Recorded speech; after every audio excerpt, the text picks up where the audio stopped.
Imagina só ter uma cauda que é acaricida, fungicida, inseticida, ela é de baixo impacto ambiental, ela não agride os animais, as plantas, e se eu utilizar a proteção devida, ela não agride a mim que estou aplicando esse produto. Da mesma forma, ela é de baixo custo e é utilizada tanto na agricultura orgânica quanto na convencional. Será uma cauda dessas atrativa para ti que produz frutas, hortaliças ou até mesmo plantas forrageiras e plantas de lavoura? Então, se é do teu interesse, se vale a pena, segue esse vídeo que hoje vamos falar da cauda sulfocálcica. O teu desejo é ter um pomar, mas não sabe como fazer a implementação dele, gosta de plantar, mas não tem segurança de como fazer o correto plantio da tua árvore frutífera, ou simplesmente tu tem feito os plantios e eles não têm vingado, a tua planta não se desenvolve, ela não avança, ela não produz. Ou se além desses objetivos, a tua ideia é ter uma segurança alimentar, melhorar a tua dieta, comer frutos saudáveis e com sabor, e ter a segurança de que tua árvore frutífera vai frutificar, então eu te convido para acessar o link que está logo aqui abaixo na descrição do vídeo para o nosso material, o nosso programa de implementação e condução do teu pomar. Eu acredito que vai te ajudar bastante e vai abreviar a tua luta para a implementação do teu sonhado pomar. Então, antes da gente conversar especificamente sobre a cauda sulfocálcica, eu quero deixar registrado que na descrição do vídeo, logo aqui abaixo, vocês vão ter um folder da Embrapa disponibilizado para justamente informar sobre o uso, as aplicações, o preparo e os cuidados na aplicação da cauda sulfocálcica. E depois eu vou deixar para aqueles que têm um interesse maior, que querem pesquisar um pouco mais, uma tese de mestrado da Ariane Martins Silva Gonçalves, que ela faz um compilado de vários autores que trabalham sobre o controle de pragas e doenças utilizando a cauda sulfocálcica. E baseado nesses materiais, eu estou produzindo esse vídeo aqui, que é um compilado dos dois. E vocês podem, então, fazer a pesquisa de vocês. Geralmente, quando se fala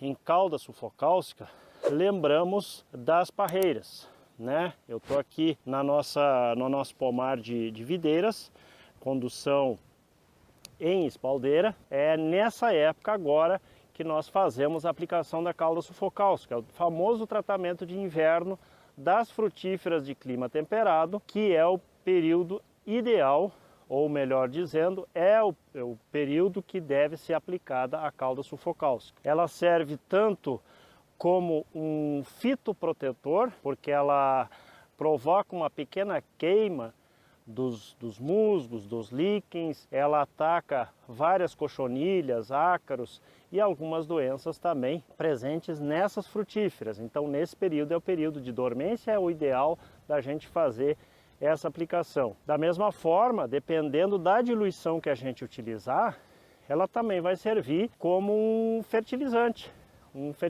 foliar, devido aos componentes que ela tem. E aí vem a pergunta: do que é composta a cauda sulfocálcica? Ela tem basicamente 3 produtos: o enxofre, a cal e a água. Porém, nos processos de mistura, a queima da cal e depois a união dos produtos, isso é levado a um período de fervura aproximado de 1 hora.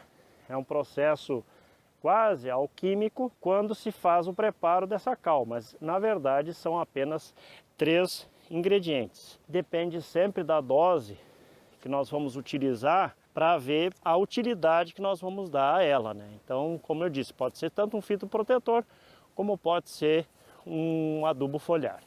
De onde vem a cauda sulfocálcica? Isso é um produto recente? É um produto muito antigo? Como é que ela surgiu?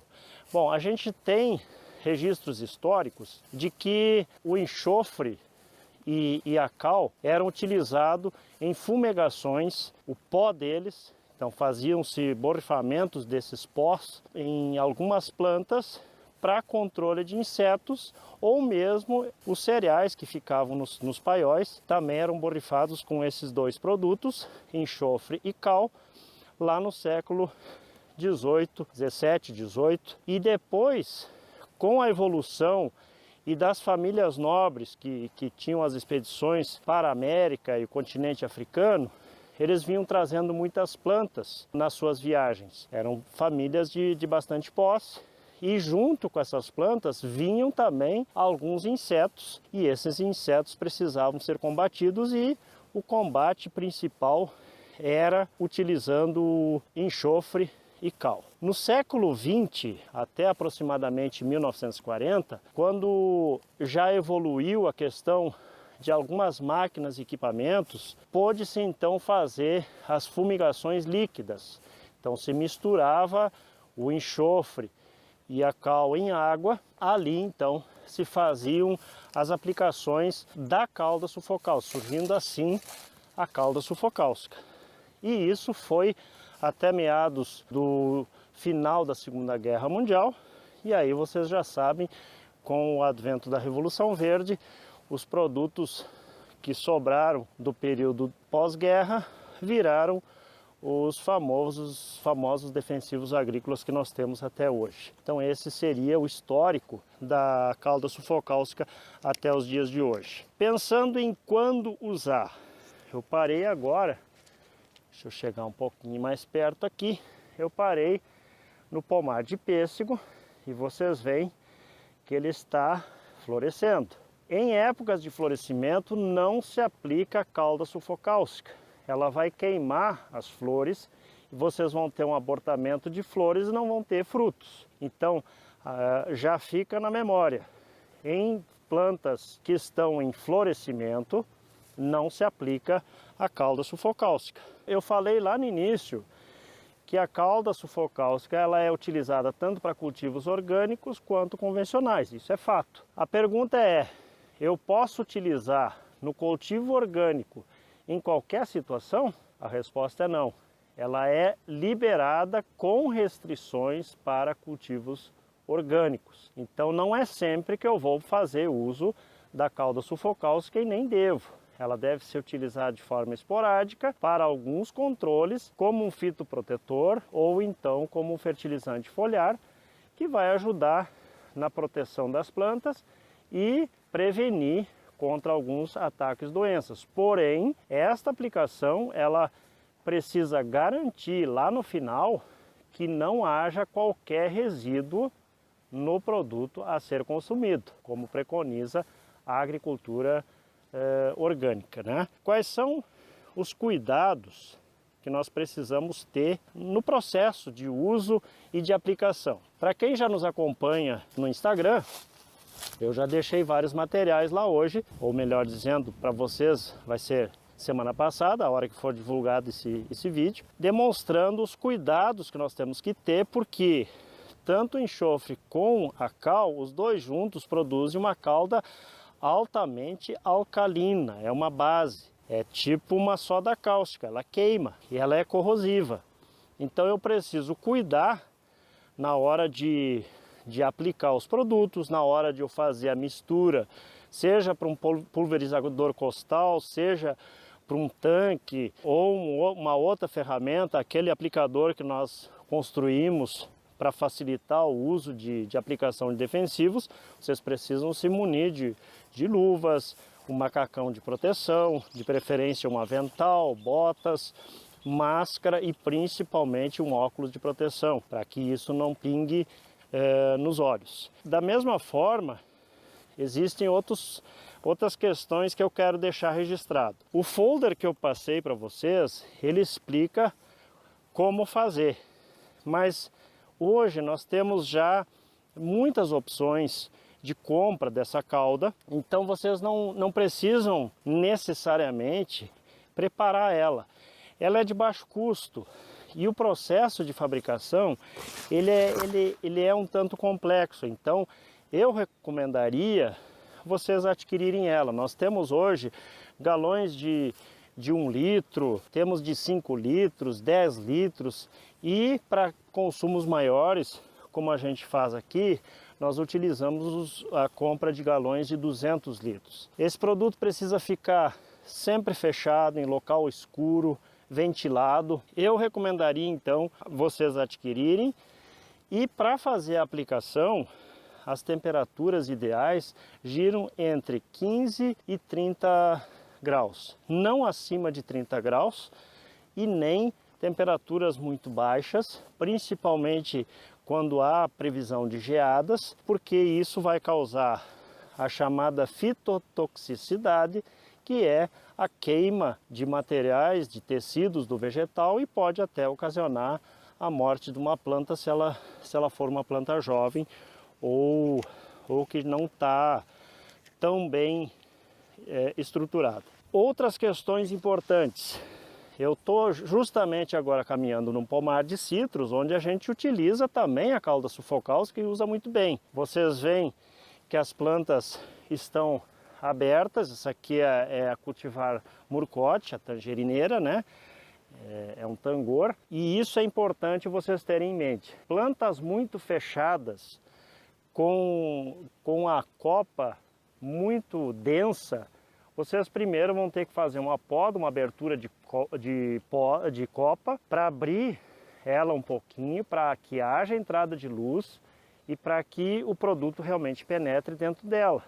Por quê? Senão nós temos muita formação de líquens e musgos e a cauda não vai fazer o serviço que ela precisa fazer. Então isso é um fator importante. Bom, mas já que tu está aí no citros, vai aplicar a cauda sulfocáusica, eu posso aplicar junto um óleo mineral, que daí eu, além de pegar a cochonilha, o pulgão, mais o ácaro e mais algum outro inseto sugador, eu já mato essa charada numa aplicação. Posso fazer isso? Não. Não posso. Se vocês fizerem isso, novamente, haverá fitotoxicidade, a planta vai sofrer e pode inclusive morrer. Então, eu não posso utilizar óleo mineral, não posso usar um fertilizante foliar fosforado, não posso utilizar adubos foliares, porque todos eles compõem óleo, então esse óleo vai causar problemas na minha planta. Já falei que nunca aplicar em planta que está em florescimento. E uma outra questão, tanto a cauda sulfocáusica quanto a cauda bordaleza são utilizadas na agricultura orgânica e convencional. Caso vocês utilizem a cauda sulfocáusica, principalmente no caso da uva, como eu já mostrei lá no início, possivelmente lá no início da floração, no início da brotação, vocês vão entrar com a cauda bordaleza para o combate principalmente da antracnose. Um cuidado, vocês precisam se organizar para que a aplicação da cauda sulfocáusica e da cauda bordaleza tenha um intervalo de pelo menos 3 semanas. Tomem nota dessas questões, eu estou aqui passando, na verdade, uma aula inteirinha sobre situações que vocês vão utilizar, vão ser úteis, e aqui estão as informações que vocês precisam. Acredito que com todas essas questões eu tenha de fato trazido o que precisa ser avaliado na questão da cauda sulfocáusica. Ainda por fim, para quem mora em ambientes urbanos, precisa avaliar ainda mais, porque a cauda sulfocáusica, quando nós aplicamos ela tem cheiro de ovo podre. É literalmente isso, ovo podre.